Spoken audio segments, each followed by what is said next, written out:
Same, but different. तो hello भाई लोग, लास्ट वीक मैंने देखी द बंगाल फाइल्स एंड उसके रिलीज के बाद से एग्जैक्टली वही हो रहा है जो हर उस मूवी के साथ होता है जो हिंदू मुस्लिम मैटर को ओपनली डिस्कस करती है या एड्रेस करती है। लोग उसको प्रोपोगेंडा बोल रहे हैं अभी, एंड सैडली ये मूवी अभी तक वो इम्पैक्ट नहीं क्रिएट कर पा रही है जो द कश्मीर फाइल्स ने किया था ऑडियंसेस के अंदर। बट ऐसा क्यों हो रहा है? वेल, उसका सिंपल रीजन ये है कि लोगों का इंटरेस्ट अभी खत्म हो रहा है इस टॉपिक पे से, एंड उसका सिंपल रीजन ये है कि बॉलीवुड की पुरानी गंदी आदत जो कि होता है कि अगर एक चीज चल जाती है उनके सामने देन उसको बार बार रिंस एंड रिपीट तब तक करो जब तक उसकी हालत ऐसी नहीं हो जाती है। एंड इसका रिजल्ट क्या निकलता है? जॉनरा, टॉपिक और मैसेज दोनों ही वीक पड़ जाते हैं इन द फ्यूचर मूवीज। सोचो, कश्मीर फाइल्स आने से पहले द ताशकेंत फाइल्स आई थी एंड हार्डली किसी ने भी देखी थी वो मूवी, लेकिन कश्मीर फाइल के बाद से ही हर कोई हिंदू मुस्लिम विवाद पे या तो फाइल्स के टाइटल के साथ मूवी बनाने लगा था। इसमें गलत कुछ नहीं है क्योंकि कश्मीर फाइल्स ने एक बहुत बड़ा छुपा हुआ सच हमारे सामने रखा था। बस फर्क ये है कि कश्मीर फाइल्स अपनी बात को खुद आपके सामने रख देती है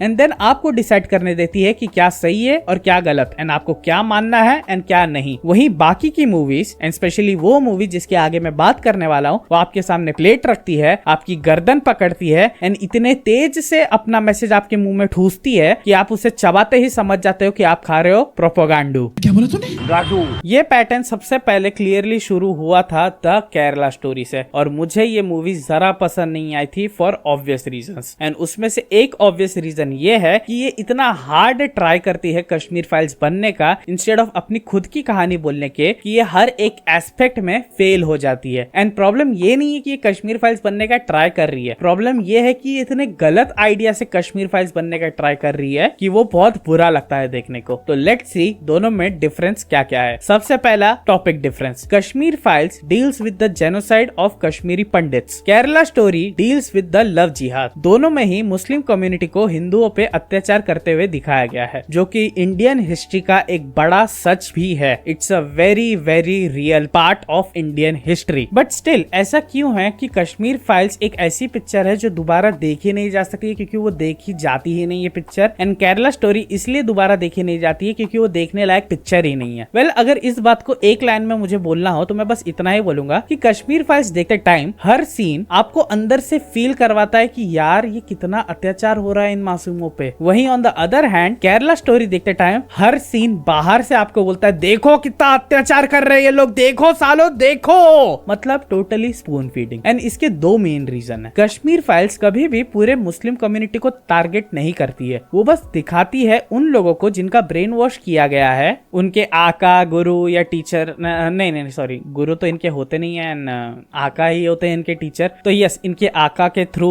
जो इनका ब्रेन वॉश होता है एंड देन उनके एक्शन में वो क्लियरली दिखता है जो मूवी में दिखाया गया है। फॉर एग्जाम्पल ब्लड डोनेशन वाला सीन हो या वो चावल खिलाने वाला शॉकिंग सीन हो जो आज तक मेरे दिमाग को छोड़ के नहीं गया है। ऑडियंस को समझ में आता है कि ब्रेन वॉश किस हद तक इंसान को राक्षस बना देता है, एंड इसलिए तभी लोग मुस्लिम कम्युनिटी को हेट नहीं कर रहे थे, वो उनके ब्रेन वॉश वाले आइडिया को हेट कर रहे थे। वही on the other hand in Kerala stories presentation वो इतनी कॉमिकल और स्पून फीडिंग है। कश्मीर फाइल एक नॉर्मल डे से स्टार्ट होती है एंड तुरंत ही आपको वो कश्मीरी पंडित वाले जेनोसाइड में झोंक दिया जाता है। वही केरला स्टोरी स्टार्ट होती है एक लंबे चौड़े अदा शर्मा के मोनोलॉग से जो वो सीआईए एजेंट्स को बता रही है। फिर through out the film cartoonish villains दिखाए जाते हैं। एंड इमेजिन अगर केरला स्टोरी स्टार्ट होती जैसे जॉन अब्राहम की द डिप्लोमेट स्टार्ट होती है, जहां हमारा प्रोटैगनिस्ट स्टार्टिंग से ही नर्क में होती है एंड कुछ ग्रूसम सीन्स दिखाए जाते हैं जो उसके साथ होते हैं, एंड फिर द फर्स्ट एक्ट के एंड तक वो सीआईए एजेंट्स तक पहुंचती है, इमोशंस अलग लेवल पे ही हिट होता। एंड देन उसके बाद वो अपनी फ्लैशबैक स्टोरी बताती है। Then it would have been so nice to see screen play wise. But नहीं, मेकर्स अगर ऐसा सोचते या फिर एटलीस्ट ऐसा करते तो भाई उनका वो जो आइडिया था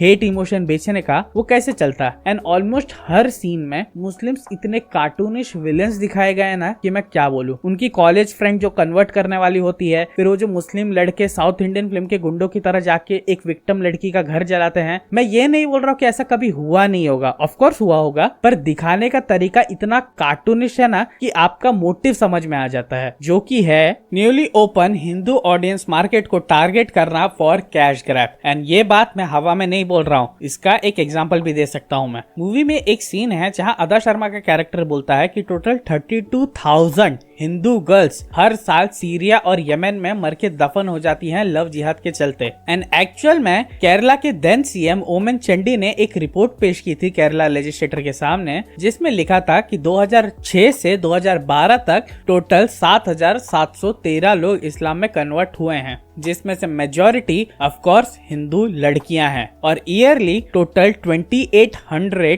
टू 3200 कन्वर्जन होते हैं। So you guessed it right, film makers ने बस पीछे का नंबर सुना जो कि था 3200 एंड उसके पीछे एक और जीरो ऐड कर दिया without any fact check. And इस वजह से ही मुझे केरला स्टोरी एंड उसके बाद आई वैसी मूवीज बहुत बुरी लगती हैं, क्योंकि उनमें होता है zero effort, zero emotion and बिना किसी फैक्ट चेक के सिर्फ एक पर्टिकुलर कम्युनिटी पे हेट फैलाना एंड उस पे अपनी मूवी चलाना। एंड ऑडियंस भी पैटर्न समझ गई एंड बोर होने लगी ऐसे टाइप की मूवीज से। और रिजल्ट क्या हुआ इस चीज का, जो एक्चुअल अच्छी मूवीज थी इस टॉपिक पे वो चल ही नहीं पाई, जैसा द उदयपुर फाइल्स के साथ हुआ एंड अब द बंगाल फाइल्स के साथ हो रहा है। एंड मैं जेन्युइनली फील करता हूँ कि डिस्पाइट अपने दो प्रॉब्लम्स जो हमने द बंगाल फाइल्स के वीडियो में डिस्कस किए थे, जो कि थे run time and the ending, the Bengal Files लोगों को जाके देखनी ही चाहिए थिएटर्स में। ये कश्मीर फाइल्स जैसा ही सच है जो हमें जरूर जरूर जरूर एंड जरूर जानना चाहिए। एंड मेरा ये वीडियो बनाने के भी बस 3 रीजन थे। पहला, एज अ रिव्यूअर मुझे कंपेयर करना था ये दोनों मूवीज को, and second, as an Indian मुझे ऐसी मूवीज को केरला स्टोरी जैसी इसको कॉल आउट करना था जो ब्लेटेंट लाई और हेट फैलाती हैं बस कैश ग्रैब के लिए। And third and main, as a Hindu आपको याद दिलाना था कि प्लीज प्लीज प्लीज जाके बंगाल फाइल्स देखो थिएटर में प्लीज, क्योंकि film makers like Vivek Ranjan Agnihotri बहुत इंपॉर्टेंट है हमारी फिल्म इंडस्ट्री के लिए। वो अपनी मूवीज में कड़वा सच विद ब्रिलियंट सिनेमेटोग्राफी के अलावा और कुछ नहीं दिखाते हैं। एंड सच यही है कि बंगाल में हिंदू जेनोसाइड हुआ था, बहुत ही ब्लडी, ब्रूटल और बहुत ही बिग लेवल पे, एंड उसी के कीमत पे हमें इंडिपेंडेंस मिली है। एंड ये भी सच है कि वो मुस्लिमों के ही हाथों हुआ था एंड उन्हीं के डिसेंडेंट आज भी हमारे बीच रह रहे हैं एंड कुछ कुछ आज भी हमारे लीडर्स हैं। एंड इसलिए मुझे एक सर्टेन कम्युनिटी से बस एक बात बोलनी है, आप शायद से ये नहीं समझ पाओगे कि बाकी सब कम्युनिटी को आपसे हेट क्यों है, लेकिन आप शायद से इतना तो समझ सकते हो कि बाकी सब कम्युनिटी को आपको लेके कंसर्न क्यों है। तो बस यार आज के लिए इतना ही। मुझे पता है कि ये मेरी अब तक की सबसे ज्यादा कंट्रोवर्शियल वीडियो है, बट मुझे इस टॉपिक पे बात करनी भी थी एंड अपना एकदम ऑनेस्ट ओपिनियन भी देना था। लास्टली मैं यही बोलूंगा कि प्लीज जाके द बंगाल फाइल्स देखो, एंड अगर ये वीडियो पसंद आई है तो please please like, share and subscribe to my channel and do check out our gaming channel as well called GTG great tape gaming. मिलते हैं मेरी नेक्स्ट वीडियो में and till then this is GTR signing out. MNS और MNS के radar पे ये लोग कभी नहीं आते हैं। जो लोगों की बात मैं कर रहा हूँ ना, वो यहाँ काम करने तब आते हैं जब उनका खेत और घर और सारी संपत्ति को फैमिली मेंबर हड़प लेता है। ये लोग तब यहाँ आए होते हैं जब उनके घर में कमाने वाला उनका बाप, the only source of income, खत्म हो जाता है एंड वो अपने घर में एक बूढ़ी माँ या एक न्यूली मैरिड पत्नी या अपने बच्चे या तो पूरी फैमिली को छोड़ के यहाँ आए होते हैं, वो भी चालू डब्बे में एक टॉयलेट के पास बैठ के पूरी 2 रात में सोया था और इस बंदे ने मुझे फोर्सफुली